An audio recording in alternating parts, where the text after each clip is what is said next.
If you weren't aware, all the Mission Impossible films are everywhere at the moment. They're on Netflix, Prime, BBC, ITV, and I would urge you to go back and give them a watch if there's something you think you might enjoy. The first few films I haven't seen since they first came out. They didn't resonate that much with me, apart from number 2, which is meant to be the worst in the entire franchise, which I thought was tons and tons of fun, especially the opening sequence, which is tons of fun. Now, these 3 films were done by 3 separate directors and had completely different plot points, but these 3 feel like they're a standalone trilogy.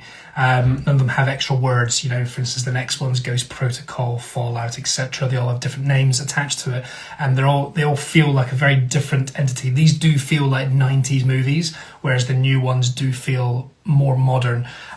So number 1, obviously, has the most classic scene with him dropping down to the floor, the one that everyone thinks about when they think of Mission Impossible, and it obviously stars Jon Voight, who comes back around. Obviously, he is, spoilers, these are old films, tough luck.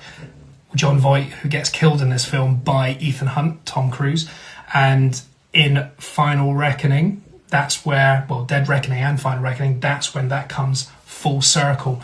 Also, the programmer in this comes full circle in the most recent film as well, which is a nice way to tie up loose ends. Then we move from director Brian De Palma to John Woo, and this stars Dougray Scott, Thandaway Newton, and this, I genuinely love this film. I don't know why it gets such a bad rap. I think with all 3 of these films, the action sequences are brilliant. They're very impressive for the time. They're not the most unique, some of them, but they are very well done.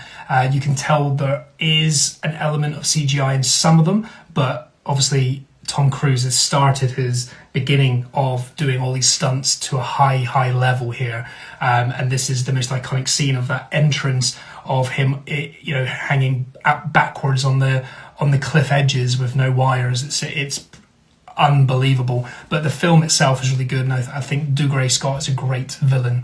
Then we move to Mission Impossible 3, from John Woo to J.J. Abrams, and this film I literally just finished watching. Scott stars Michelle Monaghan, who he ends up marrying. I feel this film has got more heart than the others. It's definitely got a different trajectory.